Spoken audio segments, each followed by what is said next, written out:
No. ¿El que te viste o el que te desviste? No, es muy sensual, ¿no? Claro. Is it the time to say goodbye? No, ya estamos... No. Entiéndete. Ya, carnal. Tienes enojo, tienes rabia, tienes coraje. Mataste a tu hija. Yo te decía que me dieras un beso y no quería. Sí, porque... Quítate la camisa, Joaquín. Muchas gracias, caramba. ¿Qué tal, You laugh of yourself? Do I? Are you shy, Sofía? How shy I am. Para conquistar a tantas mujeres en tu vida. ¿Qué hacías? Los expresidentes son como los jarritos chinos. Están muy bonitos, pero ¿qué hago con ellos? Oye, que tienes razón. Esas son viejas.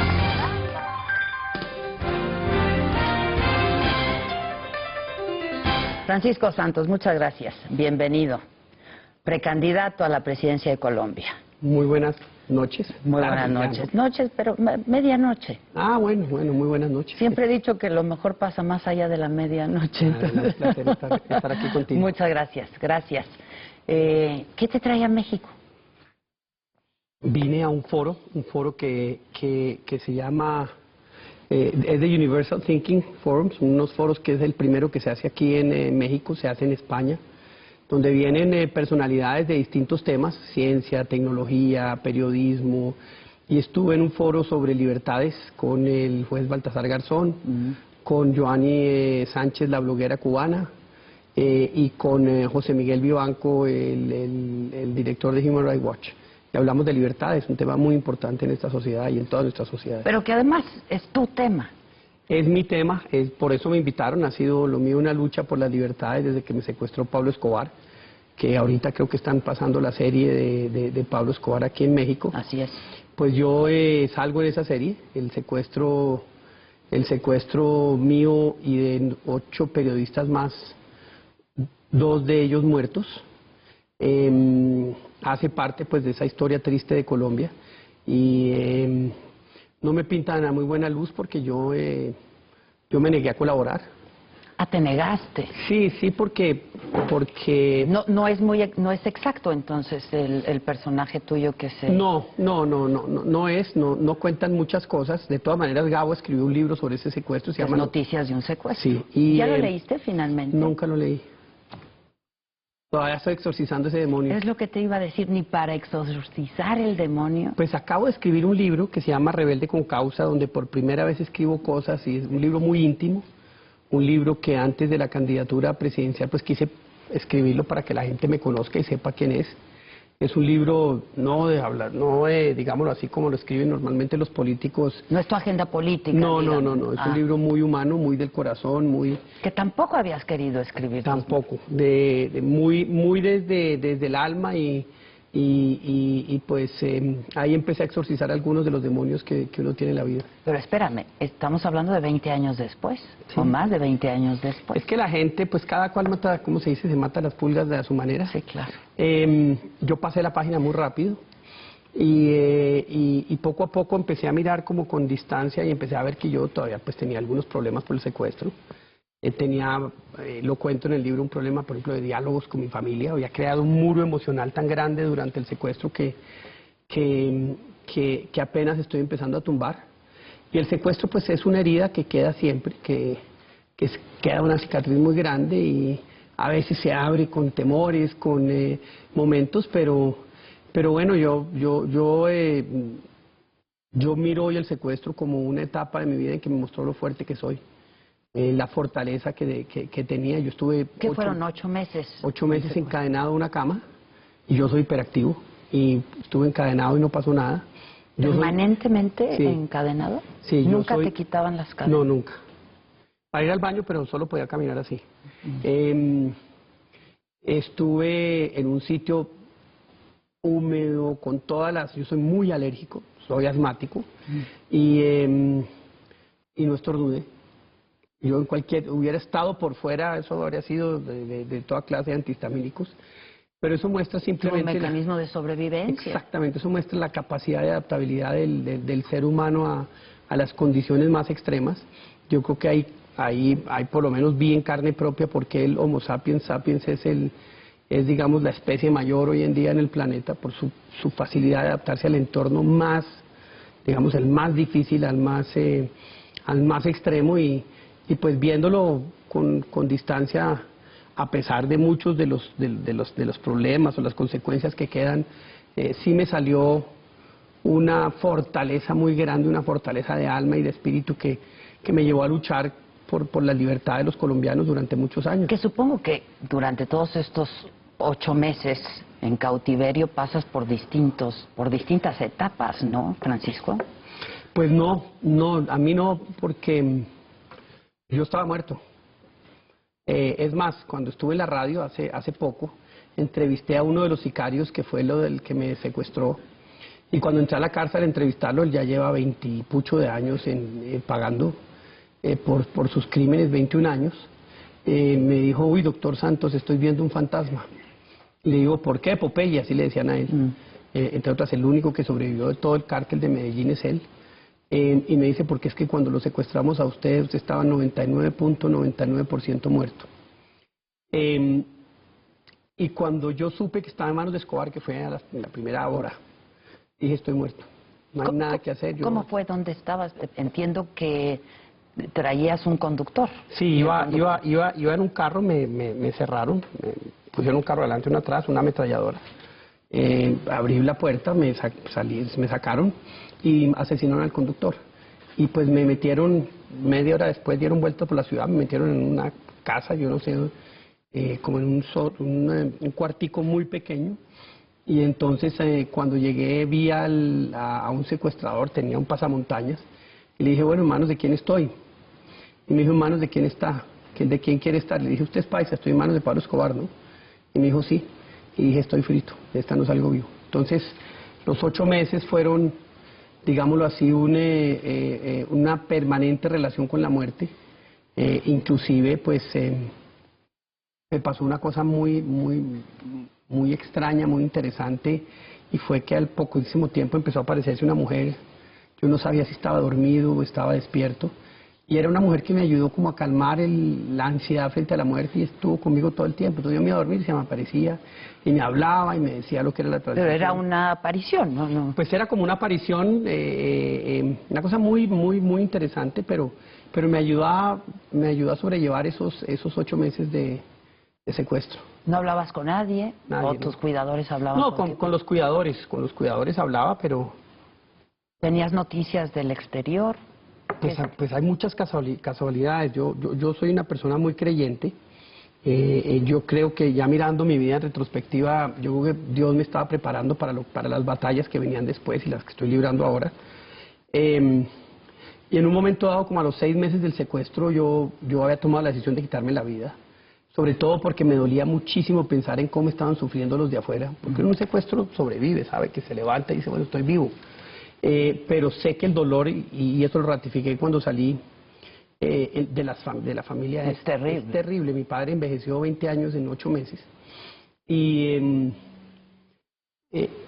yo había tomado esa decisión, y esa decisión pues cogí y le quité las cuchillas a una máquina a afeitar, las envolví en papel higiénico, las metí debajo del colchón. Y un domingo había tomado la decisión, tenía un secuestrador siempre al lado mío, dije, pues por la noche, cuando él se va a dormir al lado mío, yo hago así, y listo, y amanezco y me desangro y no pasa nada, no me duele nada.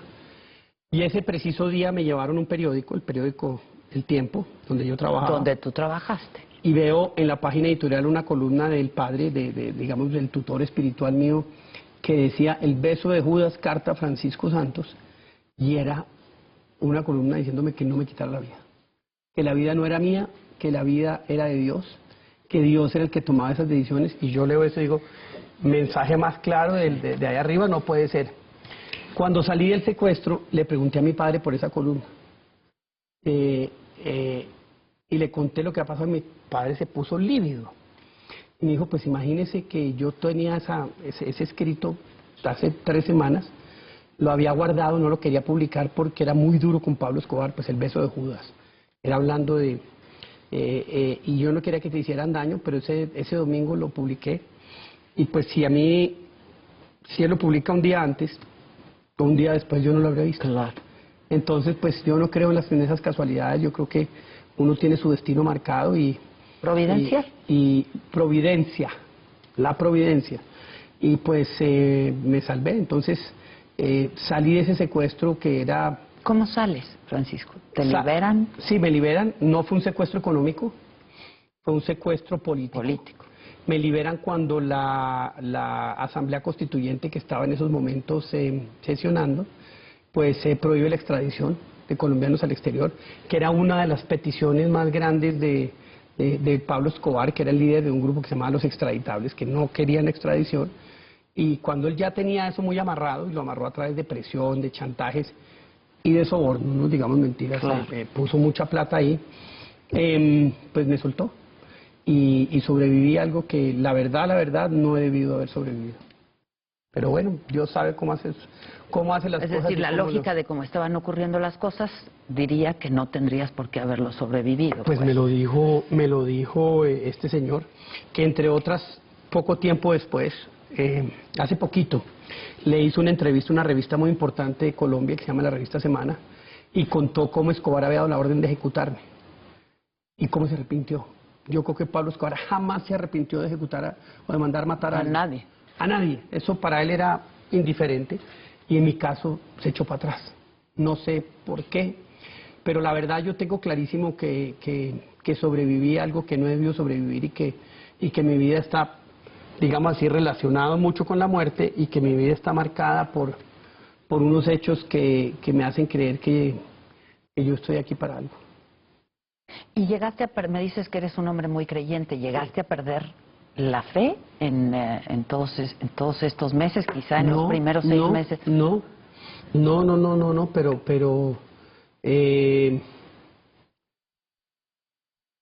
pero pues le perdí el temor a la muerte, que era un tema, pues era el momento más difícil del narcotráfico en Colombia.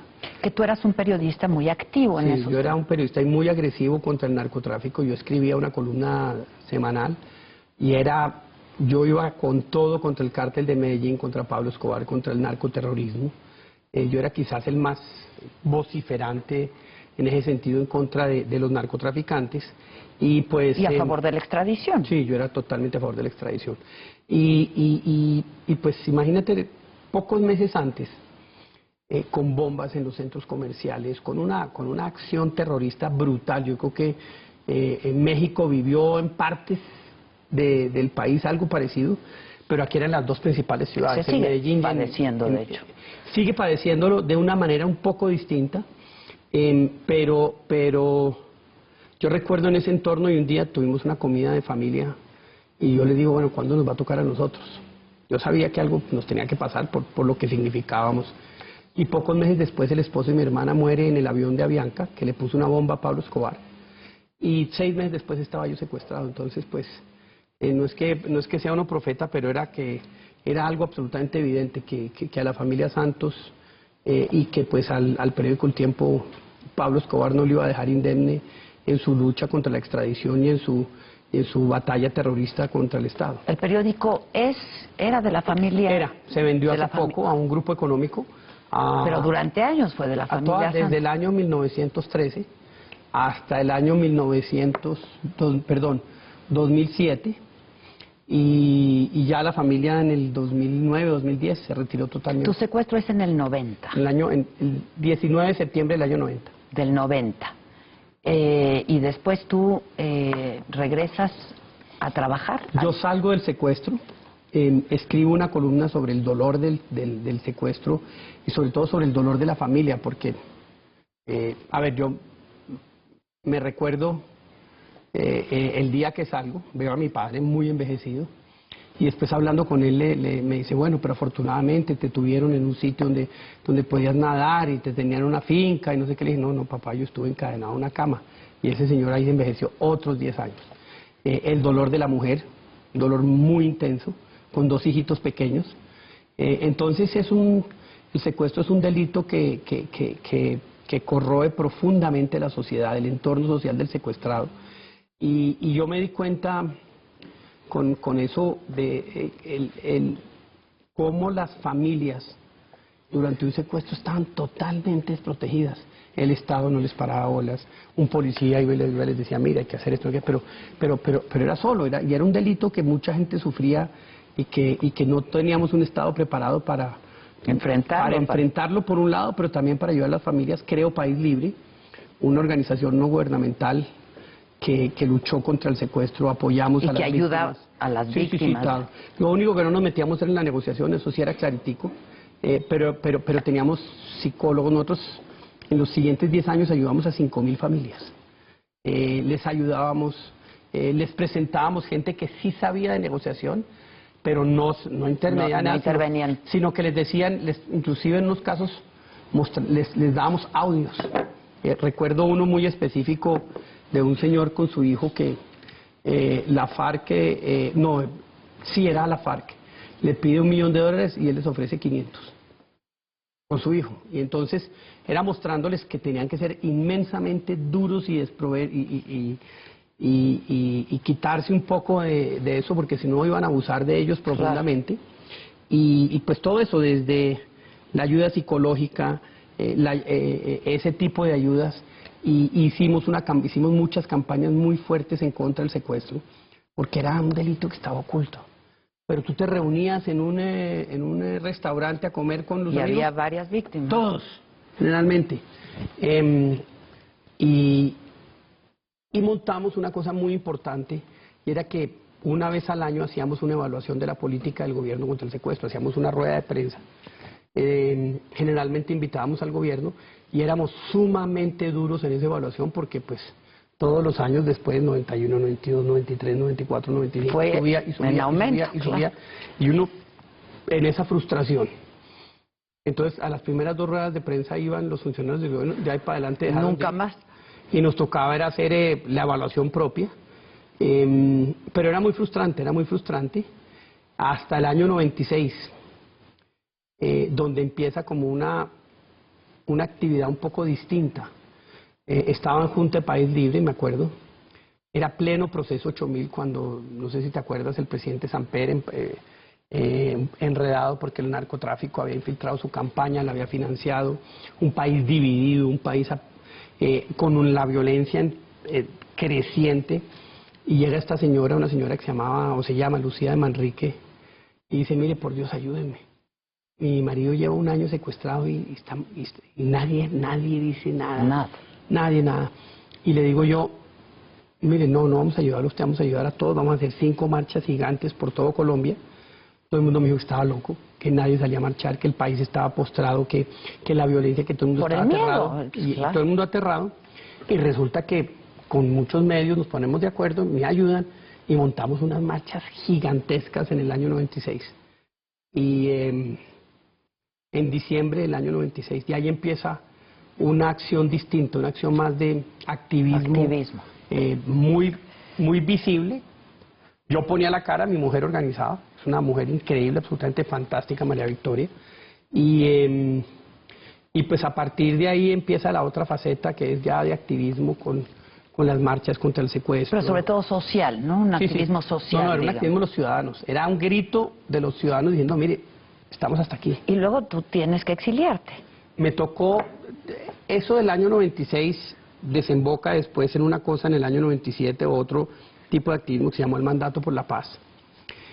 Y nos juntamos 3 organizaciones, UNICEF, Red de Paz y País Libre, y montamos un tarjetón paralelo a las elecciones de alcaldes y gobernadores, donde le pedíamos a los grupos armados que dejaran la acción contra los ciudadanos, que buscaran otro mecanismo.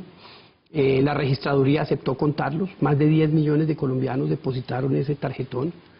Eso tuvo un impacto, y pues ya dije: bueno, yo creo que ya hicimos lo suficiente, vamos a ver qué pasa. Y pocos meses después, en el año 1998, pasa algo que yo creo que no ha pasado en ninguna parte del mundo. Secuestraron una iglesia. La iglesia de la María, en Cali, estaban los feligreses rezando, 140 y todo. Llegó un grupo guerrillero, los montó en los buses y se los llevó. Un acto que nos dejó a todos absolutamente aterrados, y ahí volvimos a iniciar unas marchas que ya eran mucho más confrontadoras contra la guerrilla, contra los paramilitares, que eran las marchas que las llamamos marchas del no más, y el logo era no más, no más. Nuevamente los medios nos ayudaron muchísimo. Hicimos un comercial espectacular donde mostrábamos las marchas en España por la muerte de un concejal, allá el concejal de Erma que se llamaba Miguel Ángel Blanco, donde marcharon millones de españoles. Y sacamos un comercial que decía, en España matan a uno y millones se movilizan. En Colombia matan miles y nadie dice nada. Y eso tocó una fibra y empezó la gente a marchar y a marchar. Y se organizaban marchas casi que de manera espontánea, hasta que organizamos una en octubre, muy grande, por todo el país. Más de 12 millones de personas salieron a la calle. Y la FARC ahí dijo, este señor hay que matarlo porque nos está confrontando ya de una manera tan directa que pues interrumpe nuestro proyecto político de toma del poder. ¿Y recibes amenazas directas? Recibo amenazas, no recibo amenazas. Llega el general Naranjo, que era el director de inteligencia de la policía, y me siente y me dice, mire, este es un mensaje que le manda a usted la CIA. La CIA, por ley, cuando se entera de un atentado o de algo que van a hacer contra un ciudadano, tiene que contarle. Le reporta. Ellos habían infiltrado a la FARC, lo tenían infiltrada, y pues el infiltrado se encontró con que armaron el plan para asesinarme, contrataron la gente y me dijo, lo van a asesinar. Y nuevamente me salvo por gracia de Dios, porque tomo una decisión que jamás había tomado y me salvé por minutos. Y ahí es cuando me voy y me tengo que ir de Colombia y me voy a vivir a España. Sí, y vivo en España 2 años. 2 años. Los 2 más felices de mi vida. Y en todo este tiempo, ¿nunca tuviste miedo de que te volviera a poder ocurrir lo que ya te había ocurrido? No, yo tenía muy claro que un secuestro no me volvía a pasar, que yo me hacía matar. Y si me van a tratar de llevar, no me llevan vivo, o sea, a mí me matan. Yo tengo claro que no me dejo secuestrar nunca jamás. Pero también tengo muy claro que si pasa, pues pasó. El miedo se perdió con el secuestro, el miedo se perdió con todos esos 8 meses en los que yo tuve la absoluta claridad de que morirse finalmente es el final de la vida y uno vive toda su vida para llegar a ese momento. Y me preparé, entonces miedo no tuve.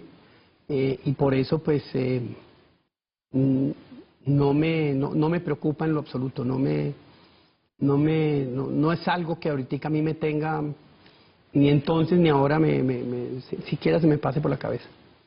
Varias cosas que has dicho que me gustaría retomar. Una, que en esta organización no gubernamental que creas daban apoyo tanto psicológico a las víctimas y de asesoría, etcétera, cosa que tú nunca has tomado. Nunca. ¿Qué Sí. es un miedo a enfrentar esta realidad que debe ser dolorosísima? Pues no sé, no sé. No sé. No sé por qué, si quizás es temor a enfrentarlo, temor a romper el dique. Yo tengo contenido, tengo una vida normal, vivo bien, no tengo miedo. No me ha causado serios trastornos ni psicológicos ni de ninguna naturaleza. No, que no tuvieras antes, digo. Pues algunos dirán que sí, pero que no me doy cuenta. Pero no, no será como pasar la página y retomar la vida, porque es que un secuestro tiene una cosa, es como si en una película hacen clic, clic y juntan 2 partes. Se borran 8 meses, pero borrados. Yo no vi a mis hijos, a mi segundo hijo caminar. Se pierden unas partes de la vida que nunca jamás van a volver. Entonces dije, no quiero llorarlo, la leche derramada, vamos para adelante. Entonces, si me preguntas por qué, te tengo que contestar francamente, no tengo la menor idea porque nunca recibí asistencia. Sigue siendo, digamos... Ni recientemente, bueno, porque además no has parado, has estado trabajando y trabajando y trabajando, pero... Ni recientemente, no. No, nunca. ¿Te lo han aconsejado? Sí, pero no. Pues, algún día, de pronto cuando me retire. ¿Lo has llorado, tu secuestro? Sí. Yo soy intimidad. Yo soy lágrima floja. Ah, lloras con facilidad. Con facilidad. Algunos psicólogos me dicen que estoy muy en contacto con mi lado femenino. No tengo, cuando me duele algo lloro, o sea, no lo controlo, no me importa que me vean llorar, no. No creo que uno sea más macho o menos macho Sí, por no no. ser así, no. Entonces no tengo ese problema de guardarme las cosas, yo las dejo salir muy fácilmente.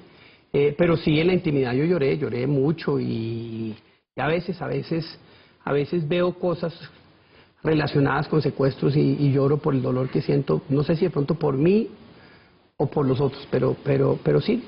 Ahora, ¿sigue siendo un parteaguas en tu vida? ¿Sigues teniendo pesadillas con eso? Ya ¿O no, también?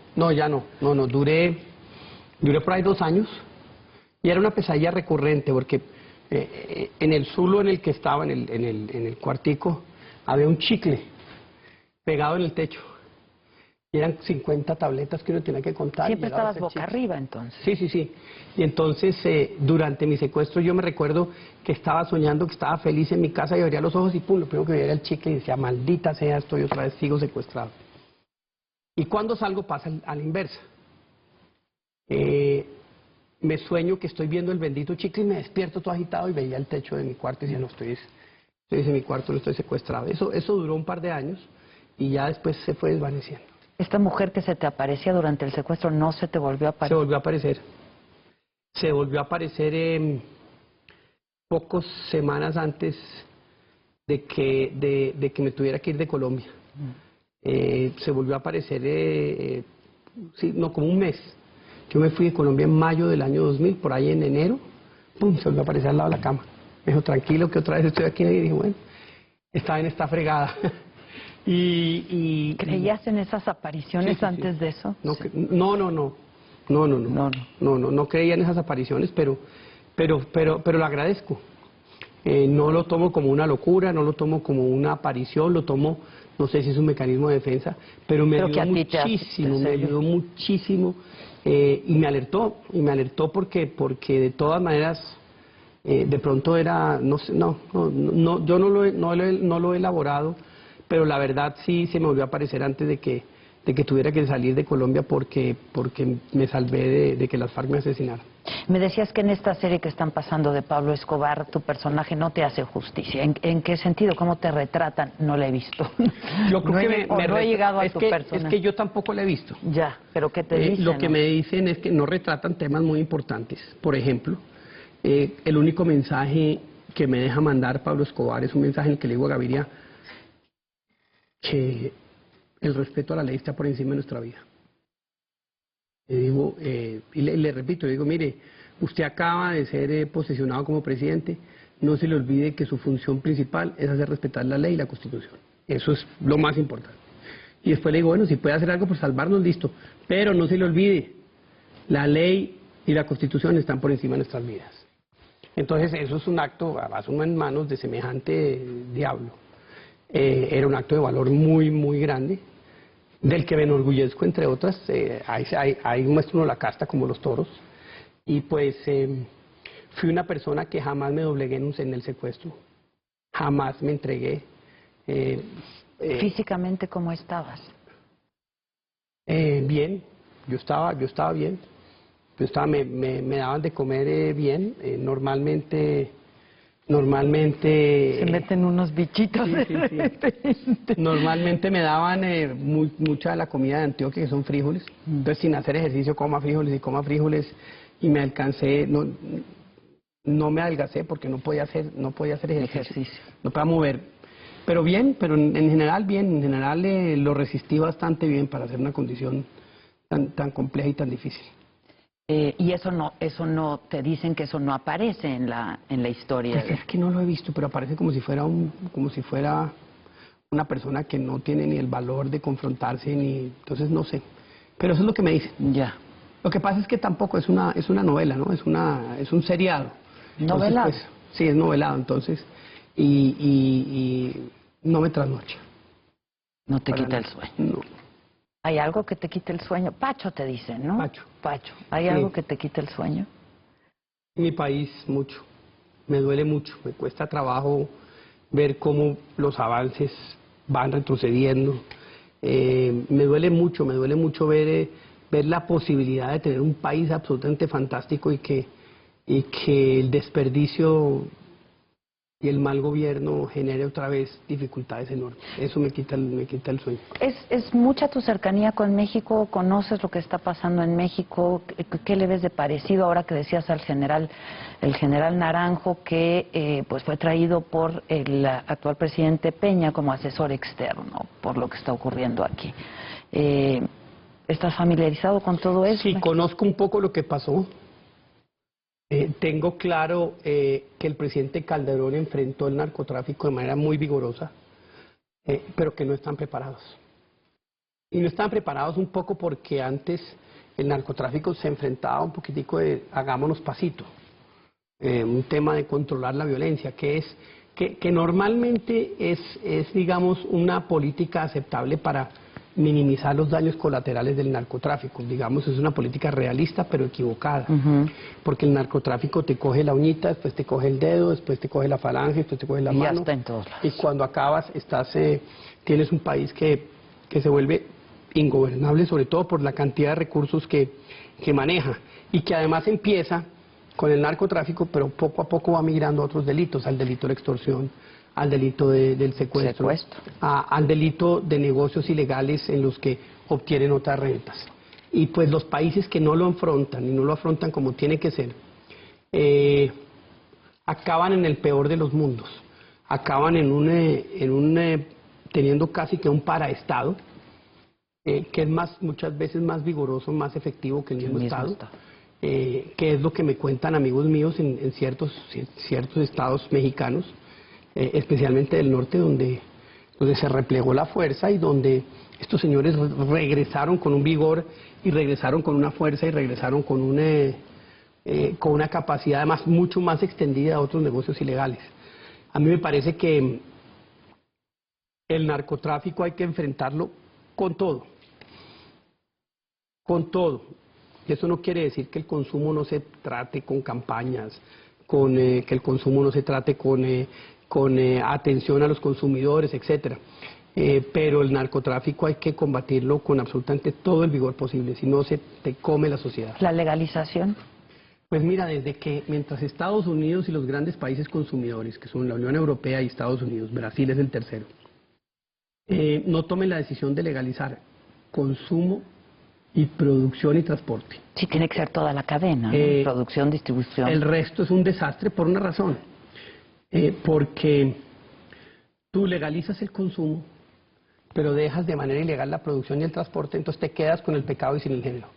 Te quedas con los peores problemas del narcotráfico y una demanda creciente para tus drogas. A mí me parece que el debate que hay hoy de legalización es un debate hipotético que hace muchísimo daño. El día que legalicen el consumo de coca, pongámosle, en Estados Unidos, allá va a haber un gran negocio que se queda allá y nosotros nos quedamos con los muertos. Es el peor de los mundos. Ya. Ahora, un periodista, luego un activista social por lo que le toca vivir, y luego metido en la política. Por casualidad. ¿Te dirías que eres un político profesional? Bueno, ya tienes que serlo, ¿no? Después de algunos años de haber sido vicepresidente de tu país en 2 administraciones con el presidente Uribe, pues ya te has ido profesionalizando, supongo, pues, a pesar del desprestigio que tienen los políticos. Pues a ver, no soy un político profesional, no soy. Llegué por casualidad, no era mi intención. Mi intención ¿Lo nunca buscaste, fue... te invitaron? No. Fui por casualidad a una reunión con el entonces candidato Álvaro Uribe. Yo estaba en España, me quería quedar en España unos años más. Lo había apoyado a él porque creo que su plataforma era la que el país necesitaba. Desde España lo había apoyado en mis columnas, yo seguía escribiendo mi columna en el periódico. Y un día me invitó a hablar de unos temas que no tenían nada que ver y salí de candidato a la vicepresidencia. ¿De esa misma reunión? De esa reunión, pero la reunión más rara y más extraña. Y cuando me dice... ¿Ya se conocían? Muy poco. Ya. Muy poco. Y cuando salgo, me acuerdo que cuando salgo de la reunión y ya... Me dice, no se le olvide hablar con su señora, yo soy asmático y... Se me disparó un ataque de asma porque ahí fue cuando me di cuenta. De pánico. Pánico total. Pues sí, ahí dije, miércoles, la vida que teníamos en España, la más fantástica. Yo llevaba a mis hijos a pie al colegio, me iba en bus y en metro a trabajar. Era de una tranquilidad y dije, me voy a meter en esto, se nos cambió la vida. Pero ha sido mi compañera fiel, ha sido una piedra muy... La piedra angular de mi vida es ella y me ha acompañado en todas estas aventuras. Siempre me mantiene aterrizado, es una mujer muy... odia la política, odia la visibilidad, pero es una mujer muy, muy aterrizada y eso sirve muchísimo. Y acabé de candidato a la vicepresidencia, de vicepresidente 8 años. Volví a la radio. Una vez que terminas la vicepresidencia, yo dije, después bueno, de 8, ya se acabó. Terminé.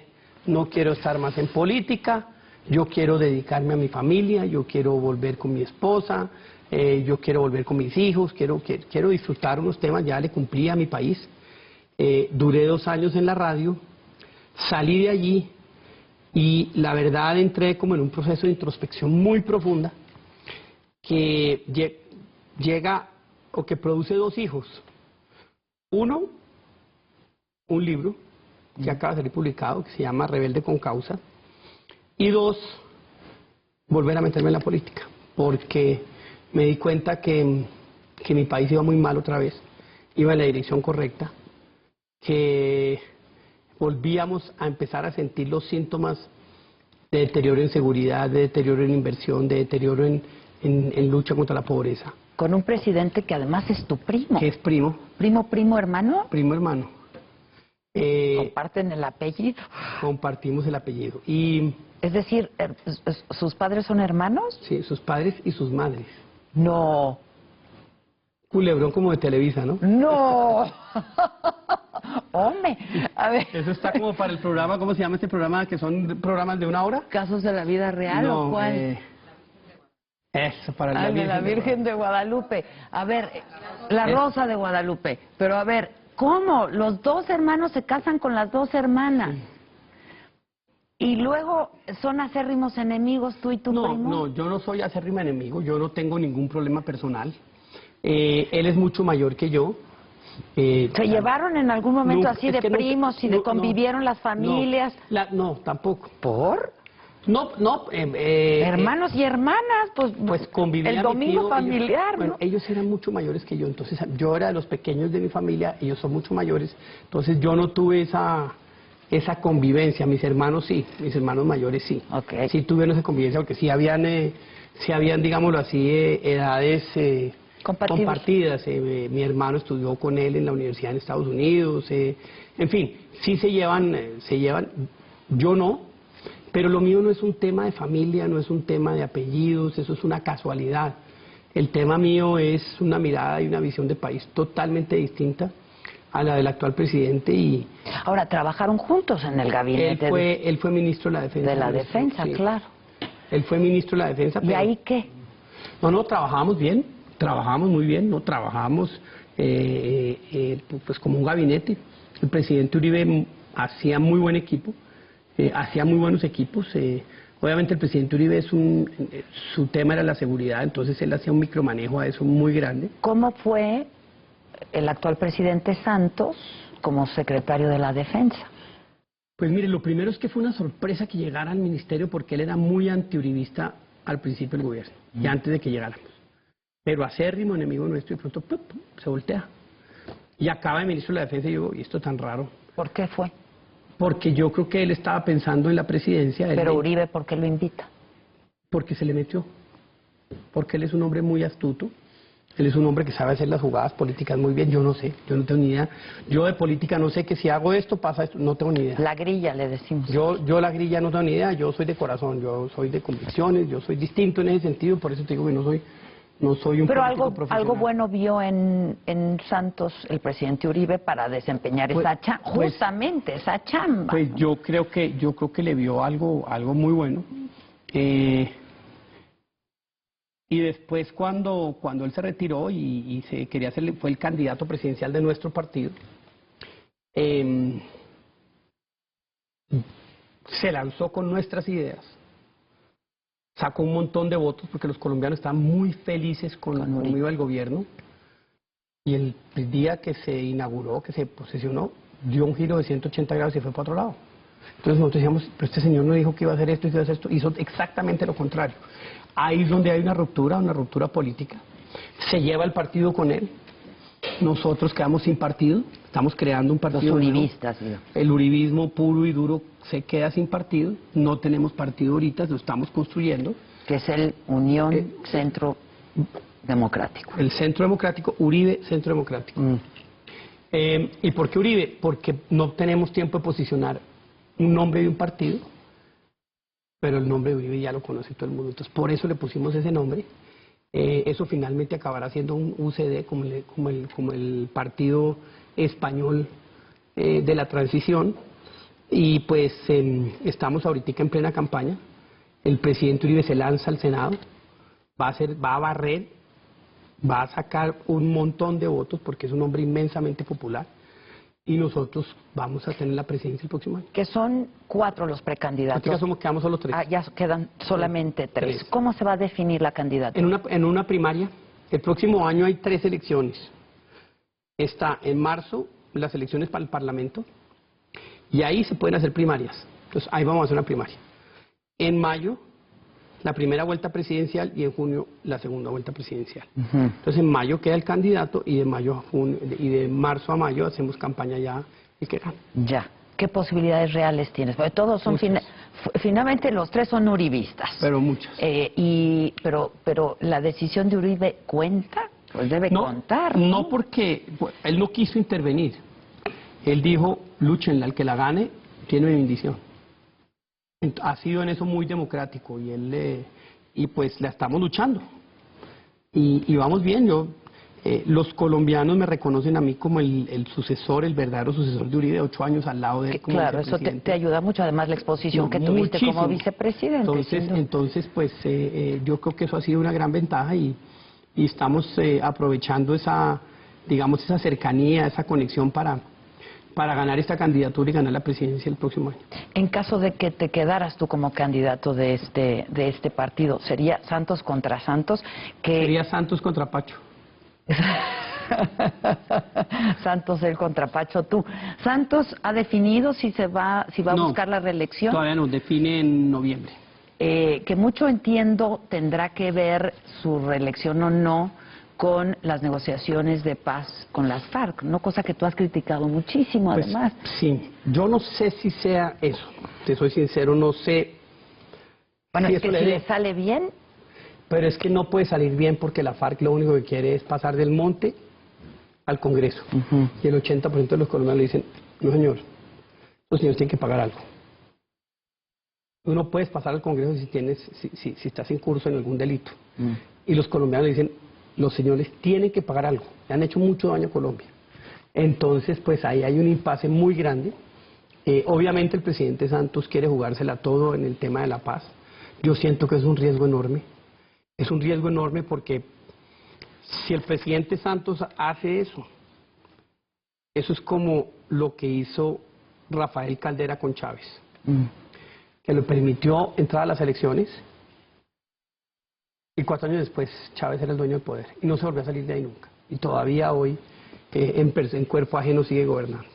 Ese es el plan de las FARC: aterrizar en el Congreso con una plataforma inmensamente populista. ¿Y eternizar a Santos? No, hacerse elegir y después quedarse en el poder. La FARC no le interesa la democracia.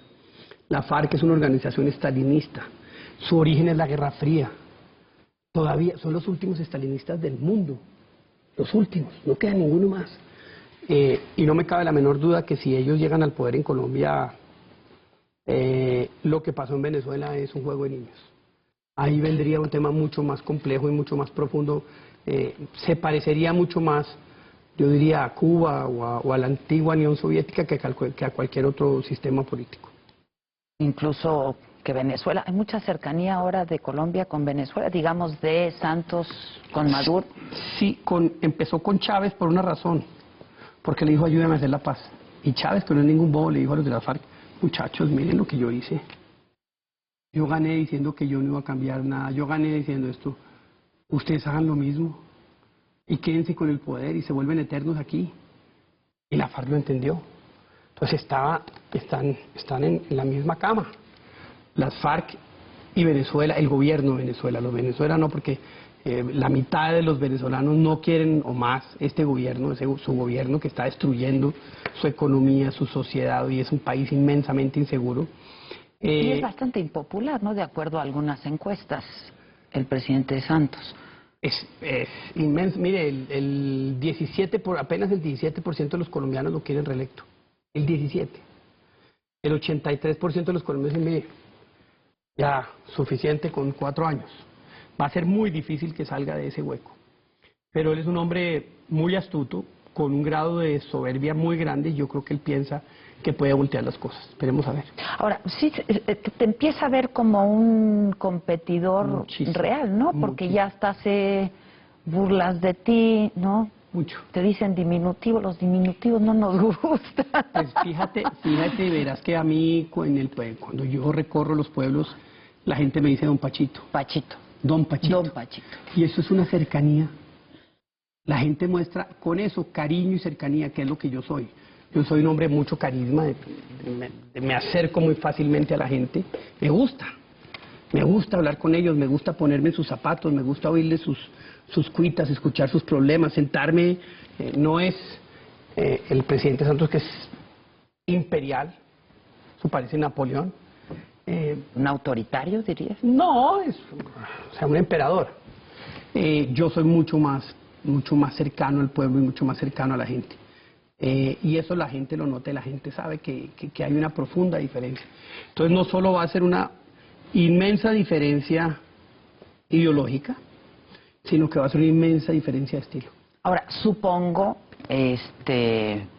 que si no quedas como el candidato del partido, apoyarás a quien quede. Totalmente, porque yo soy un Hay un jugador. acuerdo entre ustedes tres, supongo. Hay un acuerdo, pero además a mí lo que me interesa es el proyecto colectivo.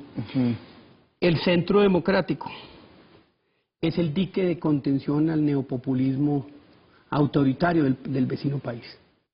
Nosotros somos los únicos que podemos parar que se nos contagie esa enfermedad. Ya contagió a Argentina. Sería un eje, ¿no? No, ya contagió a Argentina, ya contagió a Ecuador, ya contagió a Bolivia, ya contagió... y el país fundamental para contagiar por parte de esa epidemia autoritaria es Colombia. Y el dique de contención somos nosotros. Entonces, yo no estoy aquí por mí. El tema no es un tema de ambición personal. Estoy sometiéndome a inmensos riesgos jurídicos, riesgos físicos, patrimoniales, todo. ¿Te gustó el poder cuando fuiste vicepresidente? Me pareció útil, pero no es una cosa que yo puedo vivir sin él. Pero perfectamente. Pero tengo clarísimo que dentro del uribismo el personaje con mayor afinidad con los colombianos soy yo. Y que este proyecto pues pasa por ahí. ¿Te acuerdas la liberación de Ingrid? Sí. Betancourt. Sí. Ahí Chávez tuvo mucho que ver. No, eso fue... No, esa liberación fue una... Yo entrevisté a Ingrid. Pero eso fue un engaño increíble que le hizo el gobierno a la FARC. Ellos pensaron que era un traslado. Es una operación de inteligencia única. Y los israelitas han hecho una operación de esa envergadura. Y esa le tocó al presidente Santos. Exacto, él era el ministro de Defensa. Él era el ministro de la Defensa, y pues el presidente Uribe le dio todos los créditos. ¿La hizo él? La hizo el ejército, un ejército que nosotros transformamos. Pero él obviamente pues es el que era el ministro, entonces ahí tiene mucho que ver. Ya. Pero lo que uno no entiende es que 8 años de inmenso sacrificio, llenos de muertos, para devolverle al país la seguridad. La gente feliz porque la seguridad venía creciendo y creciendo. La FARC ya estaba como un boxeador groggy, eso cuando están así bajan los brazos, y en vez del presidente Santos tan y a la lona. Rematar. Se voltea, se va para su rincón y dice, cojan aire. Cogieron aire político, cogieron aire internacional, cogieron aire militar. Y eso es un error inmenso. ¿Quién sabe cuánto tiempo nos va a costar otra vez llevarlos a esas condiciones en las que los teníamos? Y si ganas la presidencia, ¿qué vas a hacer? ¿Qué es lo primero que harías? Bueno, lo primero es asumir de nuevo la política de seguridad, en toda su integralidad, la que desmontó el presidente Santos, que es una política que requiere cooperación de los ciudadanos muy agresiva, recompensas muy agresivas, control territorial, la presencia de la fuerza pública en el territorio es un disuasivo gigante. Entonces necesitas tú un tema de presencia permanente en un país tan grande como Colombia, con selvas, etcétera. Y a la FARC, si siguen en proceso de paz, le digo, bueno, señores, si ustedes quieren hacer la paz, tienen que pasar por la cárcel. ¿Están listos a hacerlo, sí o no? No. Hasta luego, señores. ¿Invitarías a Uribe Ah, totalmente. Totalmente. a que fuera tú? Sí, mire, yo sería el más feliz diciéndole sea mi ministro de la Defensa. Sería el mejor ministro de la Defensa que puede tener el país. Pero él va a ser senador, entonces lo voy a tener, voy a trabajar así. Pero esto es parte de un proyecto, con unas ideas muy claras, y la idea es seguridad. Sin seguridad no hay nada. Eso es absolutamente claro. Entonces la seguridad tiene que ser un bien supremo de la sociedad, con libertades. Por eso la llamamos seguridad democrática. Después, un sector privado muy vibrante, muy creciente y con mucha fuerza. Si tú tienes esas dos y tienes crecimiento económico, tú recibes muchísimos más impuestos que nos pasó a nosotros. Nosotros en el 2002 recibíamos 22 billones de pesos de impuestos. 8 años después lo habíamos cuadruplicado o triplicado. Todo ese dinero se iba en programas sociales, que es la otra pata de ese triángulo. Y por eso... Todo eso se ha ido perdiendo. Se ha ido perdiendo. Totalmente. ¿Te ves en la presidencia? Sí. Yo creo que... No quiero hacer esta pregunta, pero la tengo que hacer. Y si no, ¿qué? ¿Regresas a lo que también es tuyo, que es el periodismo? No tengo ni idea, no tengo plan Ni B. te lo planteas. Ni me lo planteo, y si no, me reinvento. Yo no tengo problema en reinventar. Además, eres muy joven. Tengo 52 años. Sí, eres un hombre muy joven. Entonces, con una vida intensa. Entonces no tengo ningún problema. Eres no. adicto al BlackBerry, ¿verdad? No, ahora soy ya el BlackBerry no. Ah, ya eres WhatsApp.